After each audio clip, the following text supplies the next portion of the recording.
All right. After us knocking out Real Madrid, we had to obviously come up with the player ratings. By the way, it has been a while when I don't do player ratings, But this time around, I have to do this, and I'm here to obviously get you my player ratings of how the game of Arsenal went down at the Santiago Bernabeu, where Arsenal went ahead to beat Real Madrid by 2-1, 5-1 on aggregate. That's what Arsenal managed to do, and they're into the semi-finals. And on the 29th of April, Arsenal will be taking on PSG at the Emirates. And then a week later, Arsenal will have to play away at the Paris Saint-Germain Stadium in Paris, that is France. Good morning. It's the 17th of April, and we are left with 14 days to see to it that this comes to an end, right? I'm talking about this month, and the year is really moving thick and fast. Now, continue to subscribe to this channel because we want to hit the magic number of 30,000 subscribers, and let's do the needful. Now, Arsenal comes into this game of football of PSG when they're not having Thomas Partey. Big miss, but the huge positive is that they're obviously going to be playing at home, meaning that a lot can be done and a lot can happen in there for you. We start up with the goalkeeper, David Raya. For me, Raya takes an 8 out of 10. He made some good saves, and his composure in there was really out of this world. And he takes an 8 out of 10 for me. I don't know what rating you are giving David Raya, but on my side, he takes an 8 out of 10. Then we go to the right back, Julian Timber. Guys, he was solid. If you are asked who is the best left forward in the world, it's all about Vinicius Jr. Not so? And if you really pocket the best left back in the world, that means you are one of the best right backs in the world, and that is Julian Timber for you, for the club of Arsenal, representing to the fullest. You understand? He represents to the fullest, and I tell you what, a lot will obviously have to take on lots of criticism in there for you, but the boy was really great. He gets a 9 out of 10 for me. That's what I'm giving him. He was solid, and no one time Vinicius Jr. or Kylian Mbappe, who both planned to bombard him that side, went ahead obviously skip past him or really roast him. So he pocketed both of those who really went obviously into his space. He gets a 9 out of 10.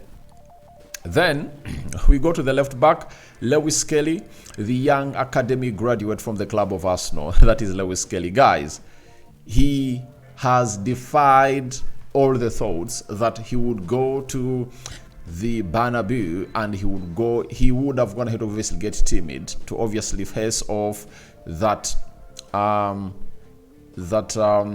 rowdy crowd that was really gonna be very hostile in there for you, as the roof was closed. First experience, but Arteta trusted this boy more and more, and he pocketed Rodrigo to the fullest. So that is him, and he gets a 9 out of 10.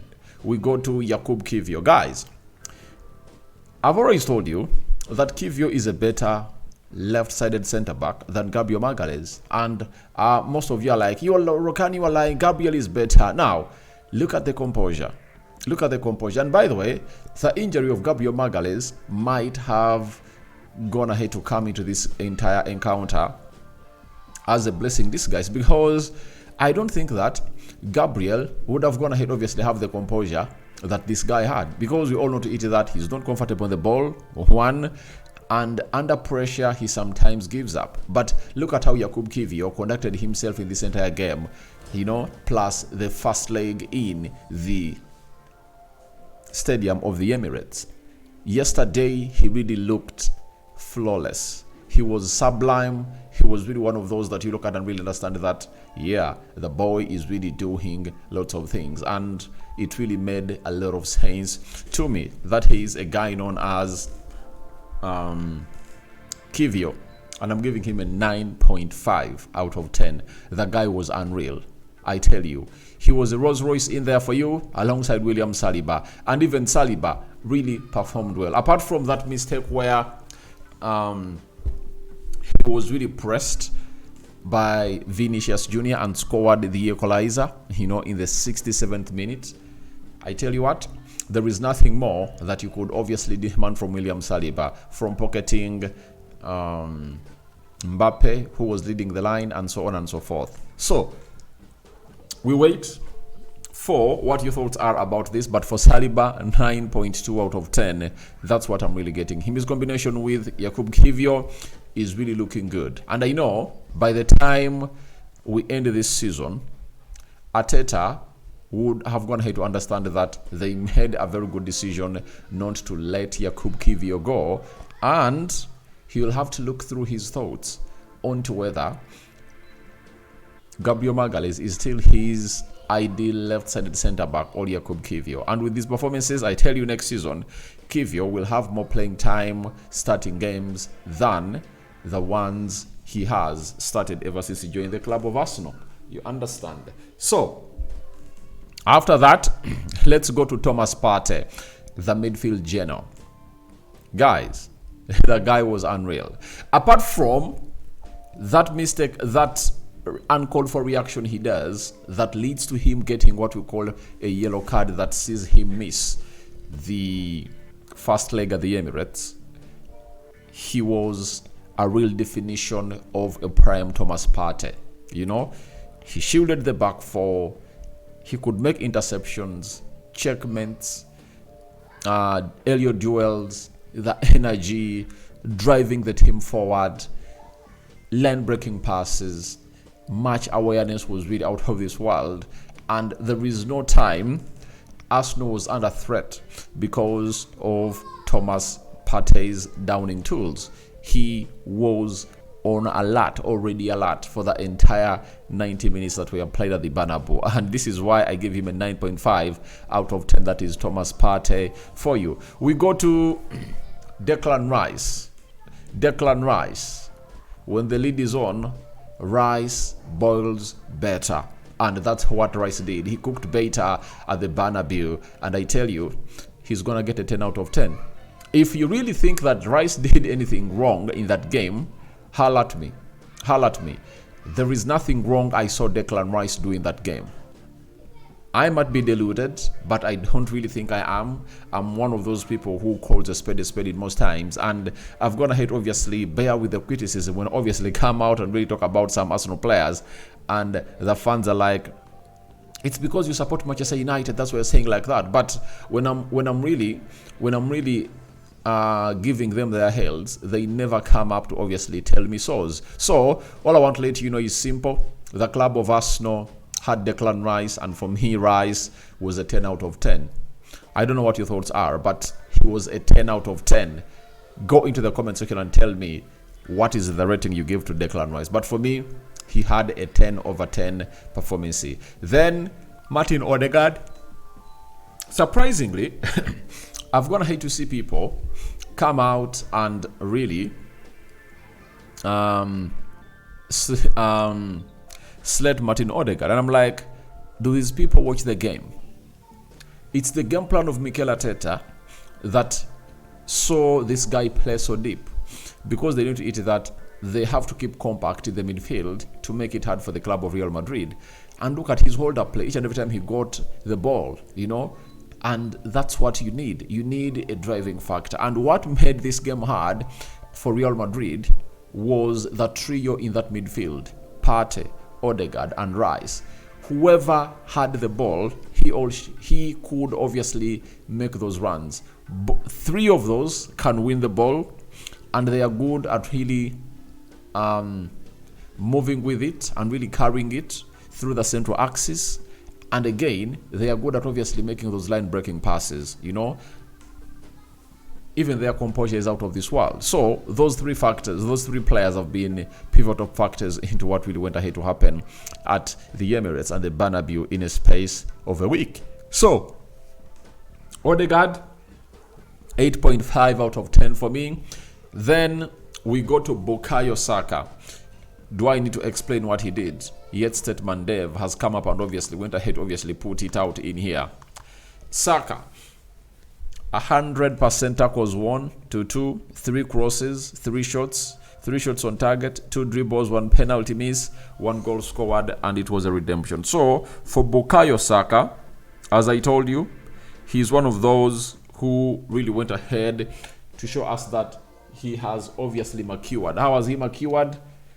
After missing that penalty, everyone thought that he could keep his head down, but he found all reasons to obviously find himself back onto the track. And remember, after the first half ended 0-0, Carvajal got to know that after Saka missed a penalty, if he provokes him as he moved back to the tunnel, it would really trigger more anger into Saka and he could lose focus. But amidst all that happening, Saka returned and he was the main man who put Arsenal ahead in the 65th minute, courtesy of that assist from Merino. You understand? So that is exactly how things went ahead to transpire in there for you. So for Saka, a 9 out of 10 for me. And for everyone who is really criticizing Martin Odegaard, you cannot rule out his importance or his brilliancy into that first goal that Arsenal scores. If you see him get that ball from Bukayo Saka, tries to really dazzle around, make some short movements with the ball, some little touches on the ball, and then he turns, he finds Rice, and then Rice gets that ball back to him, and Odegaard, he's the man responsible for the secondary assist because he found Merino, and Merino went ahead to release Saka. So I don't know what people really think about. Some people think that scoring goals as a number 10 is your ideal mission on the field of play. But for me, I would rather have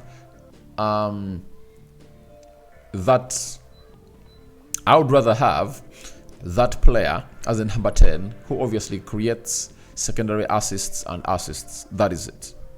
That is the beauty of this gentleman. Now, we go to Gabriel Martinelli. He scored the winner in the 90th plus 4th minute. And he went ahead, obviously put up a very beautiful show, getting a 9 out of 10 for me. That is Martinelli for you. We go to Merino, a double assist. And I tell you, he's the other player that I think did everything right. And I also give him a 10 out of 10. I tell you, I give him a 10 out of 10. That is Merino for what he did. 2 assists into that area, and he really looked sublime, flawless, he was really tantalizing, and he was that hidden thorn into the skin or the fleshes of all Madrid players, because I don't think that anyone came up and obviously, like Ancelotti told his players, like the person to haunt us or to hurt us into this game is really going to be Merino. But from nowhere, Arteta built his game plan of really haunting this team on Merino. That's why you saw to it that on 2 occasions where Arsenal scored, he was the main guy. Even the penalty that Arsenal went ahead to obviously get, it was this guy that was really pulled, meaning that the game plan rotated on Merino, and why not give him his flowers? Subs Trossard, 8 out of 10. Then I saw another player known as Kieran Tierney come onto the field of play. Kieran Tierney, 8 out of 10 too. And for the manager, 10 out of 10. He really got it right and ticked all the box to obviously knock out Real Madrid. So my man of the match is Declan Rice. I don't know who your man of the match was, but for me, Declan Rice cooked Madrid. That is it. He cooked them well. And guess what? 5-finger salute. For everyone who doubted his price, the lad came in, he conquered, and he took Arsenal to the semi-finals of the Champions League. Rokani David is my name. I sign out for now. See you ladies. I'm waiting for your reactions into the comment section below. We out.